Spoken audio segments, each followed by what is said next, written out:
Welcome back. Lori Horton joins us in the studio to teach us how to make apple pie toaster strudel this morning. Good Perfect morning. for a Monday morning. Good morning, I know, Lori. right? We've got the kids home for the summer now. These are going to be great ones. You can kind of make up something a little bit special for them, maybe on those special days when we've got kind of a boring time. Right. They're not super complicated. We can make them a little bit more homemade, or we can make them a little bit step saver. Fantastic. It's your call.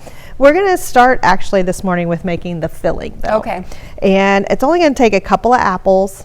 Your choice on what kind. I have a couple of Honey Crisp here because they're so good. Yeah. So good. If you like that little bit more sweet tart, you could do one of these and one Granny Smith. That's always a good combination, like we use more in a pie. But it's really up to you. The kids love the sweet ones, so I like to go with the Honey Crisp. Wonderful. We're going to peel this guy down. Okay. I've already cored them. Obviously, we got to do that pretty close to time to cut them up, so we don't want those apples to turn brown. Nope. See if I can go almost all the way around in one piece. That's the test, right? And it's early and it's Monday. So far, almost. I think you've got it. I've almost got it. Look at you go. There you go. We won't judge. Oh, that went my other apple. That's all right. We don't need him yet. So then we're going to dice this into pretty small pieces.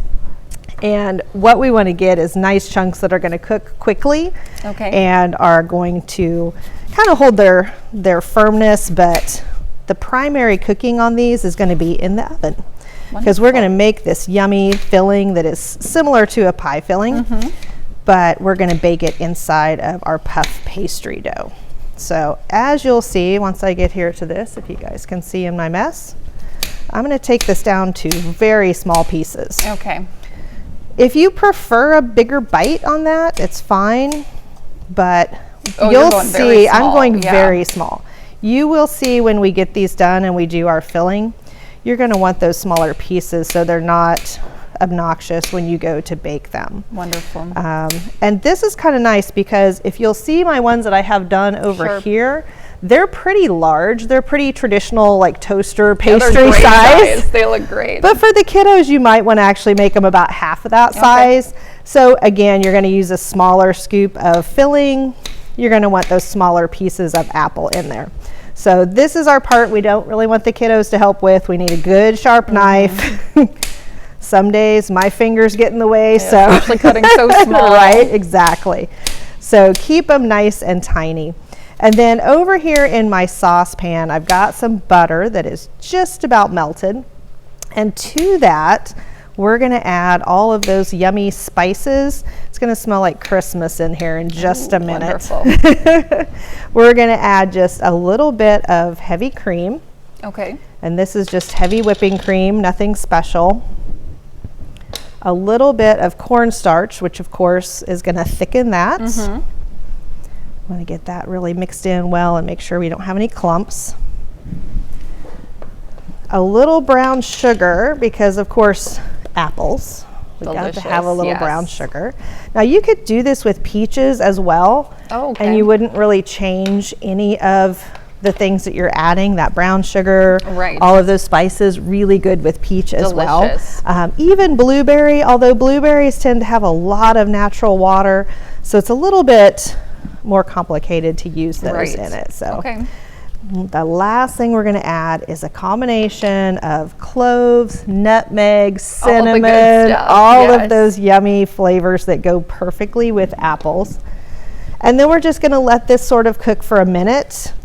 Make sure that our butter is fully melted. Make sure that all of those flavors are kind of incorporated. And then we're going to add in our apples and we're going to let them cook for just a few minutes because again, we went with those small pieces. It's going to cook pretty quickly.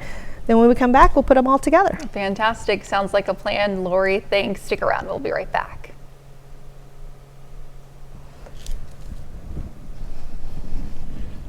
Well, welcome back. Lori is back in the studio this morning showing us her recipe for apple pie toaster strudel. It smells so good already. I know, right? What's the next step? What do we have left? So simple at this point. So we cooked down our apple filling. We basically just made a very simple apple pie filling. Right. But I think the key to it, if they can come in a little bit for me, is we really diced our apples up in small pieces. It looks great. So this is going to be very easy to layer into our puff pastry. So now it's a little bit of assembly required, but pretty basic. Sure. So we're going to start with our refrigerated puff pastry dough. And we've kind of had this debate before of the refrigerated versus the frozen. And genuinely the refrigerated dough, at least the type that I have used, is a little bit lighter, a little bit thinner, and it just seems to bake up a little like crispier and lighter. Is it easier to work with? I think it's a little easier to work with because it doesn't have that break to it that sometimes you can get from the frozen ones. You don't have to roll it out any thinner because it's just got a better texture to it. So use your preference. Either is fine, but you can generally find the refrigerated or the frozen in any supermarket around here. I've never had any issues. We're going to just roll this out. Again, like I said, we don't have to roll it any thinner, and the refrigerated pieces tend to be just a little bit bigger. Okay, so I'm actually going to cut this into 8 slices because of course we need 2 for every one. And we are, if you're again doing this for the kids, you might even want to cut it into 16 pieces and do these about half size. Okay, wonderful. Because they're pretty generous. Yeah, they look great. Yeah, you could cut it into your 8 pieces and then just kind of fold them in half as you fill them. Whatever works the easiest. I'm going to move this out of the way. Okay. We're going to put this on our parchment lined sheet here because of course that always makes things a little easier. And it's going to give it a really nice golden bottom by baking on that parchment as opposed to directly on the pan. So I'm going to take 4 of these over. It's easy. My paper's got 4 nice dividers on there, so I know they're not going to touch. Wonderful. And then we're going to add that filling, and you can be pretty generous with it because these are nice big pieces. These are the adult size ones. So we're going to put several spoonfuls of our filling onto each one. And you guys know I love to use a cookie scoop for everything in life because it just makes things easier and more consistent. So why not use it here as well? We're going to put some scoops there in the middle. And you can see I'm making them, again, pretty generous. We want lots of filling in there. And then we're going to, of course, put another one right on top of each one. This is where it gets, we want to be a little bit more precise. Okay. So we're going to fill each one of these. I'm actually going to take the back of my spoon and kind of spread them just a little bit. You don't want to go to the edges because, of course, we want our pastry to meet up with each other. I want a level layer. Yeah, exactly. It'll just make it seal a little bit easier. So we'll do that on each one. And then when we come back, we're going to seal these up, make them ready to bake, and then we're going to make a glaze to go on top of them when they come out. So good. Sounds incredible. All right, Lori, thanks. Stick around. We'll be right back. We're back with Lori, and she is showing us the last few steps for her wonderful apple pie toaster strudels. Yes. So we've done a lot of work. What's left? Just those final little touches before we pop these in the oven. I've just put the top layer of that puff pastry on there. And I'm taking a fork just to kind of press those edges. One, it makes it look, of course, very authentic, but it also serves a purpose to seal those down. And then we do want to take either your knife, your pizza cutter you use maybe to slice that, and we're going to put some vents in the top of each one because we don't want that filling to just blow up. We want them to come out nice and even. Before they go in, we're going to take an egg wash. And you're going to do the entire top of each one.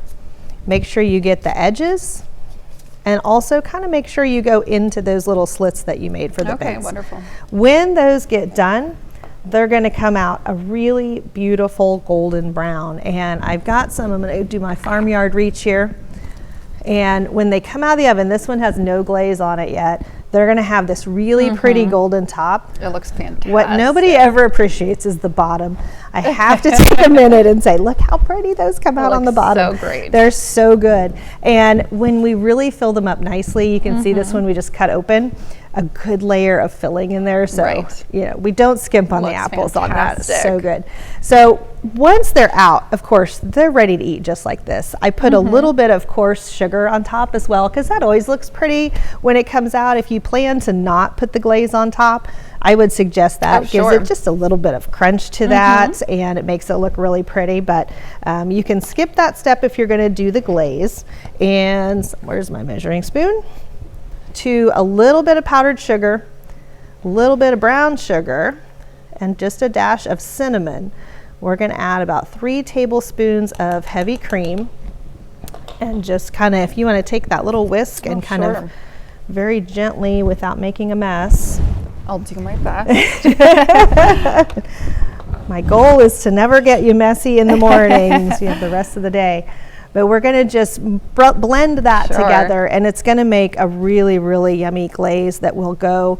You could use this with apple filling, peach filling, blueberry, whatever your preference is, whatever your favorite. It's going to go really well with that. If you wanted to do a cherry, you could leave out the cinnamon, maybe put a splash of almonds in that. Always would be so good. So then once these come out and they're still just a little bit warm, which of course mine are not today, but you can just take this and drizzle a little bit or a lot on top of that. Serve it on the side of the dip, right? The beauty of these is one, they're not going to last long, but they do keep pretty well. I did these yesterday with the weather that we've been having, as we may have talked about a little bit, humid, a little rain. These actually did bake about 22 minutes. I checked them at 20, and they were a little shiny in the middle, light, but they needed that couple more minutes to be perfection. So don't be afraid to set your timer a little low. You can always add more. You don't want them to overbake. Absolutely. Well, as always, Lori, these look wonderful. Thank you so much for being with us once again. Stick around. We'll be right back.